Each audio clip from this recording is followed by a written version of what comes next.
So we have to do a project on semicolons and colons. And this is our introduction, and we thought, why not enlist the talents of an expert, our own Mr. Coe.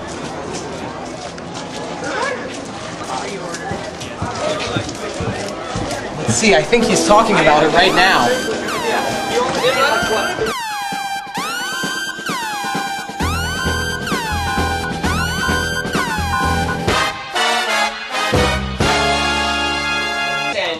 So, Mr. Coe, we heard that you had a famous colon speech. Would you like to give it? Well, I'm glad you didn't say I have. Never mind.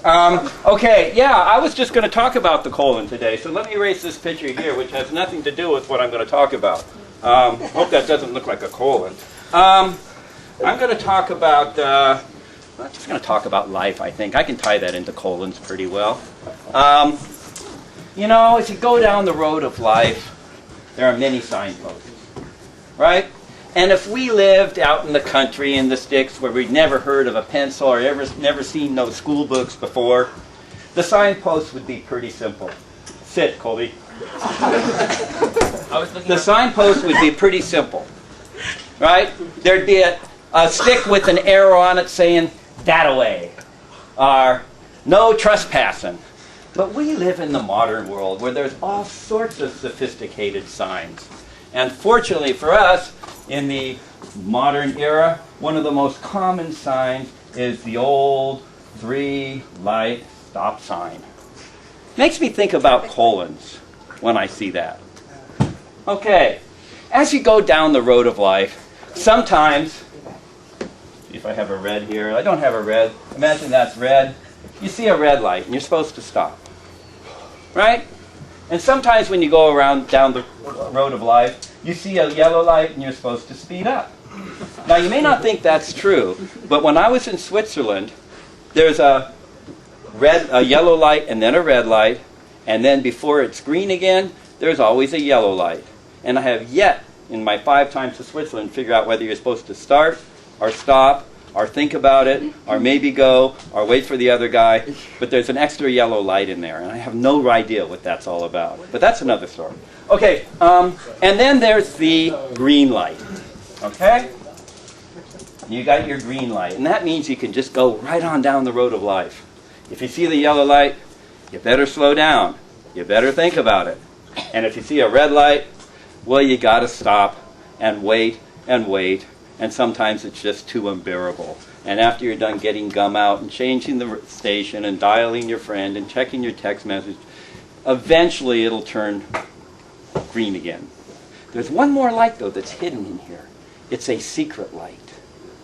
And only some of you ever get to experience it. And that is your flashing yellow light. Beep, beep, beep, beep. As it goes through time, it flashes on and off, right? Now, I think that the colon and the semicolon is a lot like these lights. Because as you're reading now, going down a sentence, sometimes you come to punctuation. Yep, you come to punctuation. And there's many different kinds of punctuation you can encounter. One of them is just a simple little at the end of a sentence. Right? And one of them might even be one of these things, a little like that. Makes a little sound like that when you see it. Okay? A few of you in your reading, because you read real books written by real men, will actually find a colon somewhere in your reading. And, of course, we all throw in these things indiscriminately wherever we feel like it because we have no clue how to use them. That's your semicolon. Right? Now, semi means half. But actually, it looks like it's a little more. I don't want to get into that right now. Okay, so a half a colon is a semicolon. Okay, so here's what we got. We got your come to the end of a line, you got to stop and wait. That's your red light. Yeah. A period is your red light. Now, if you're driving along and you're supposed to keep going, shoo, right on through, we would call that a green light. Well, that's really what a colon does. A colon, excuse me, that's a golem. A colon makes you continue on with what you were thinking to kind of complete the thought. These guys here, they don't want you to stop, but they don't want you to go either. Right? So that's kind of like a caution sign, right? It's kind of slow down, maybe before it turns green again, like in Switzerland, speed up, depending on what kind of light system you're using. That thing there is kind of like a yellow light. It says, take caution, look both ways. You've been somewhere, but you might want to look where you're going while you know where you've come from. Okay? And last but not least, my favorite, right, which nobody really knows how to do, because when you see a flashing red light, right, what do? Uh-oh, there's something going on. All kinds of thoughts are going on in your head and you don't know what's going on. That's a flashing red light right there. That's your semicolon. Because what you're supposed to do at a flashing red light is come to a complete stop, but don't just sit there and change the radio station and check your email or whatever you do in your car. Steal a little kiss or something.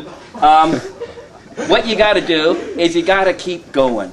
You slow down, you take a complete stop, but you're not done with the sentence. You just keep going on through. And that's your semicolon. Now, when you use these and how you use them, I imagine it takes about 6 or 8 weeks. But if you keep coming back, we'll go through the whole thing. And that's all I really got to say about colons and semicolons. Yes! Yes! Yes! More bang! It helps to have taught freshman English for like 9 years. Thank you, Mr. Cho. That was very intricate, and that was good. Okay, thank you very much. Thank you. But you know, ultimately, that's not what we came here to talk about today. So let's get back to work. We should make a Mr. Cone soundboard. That would be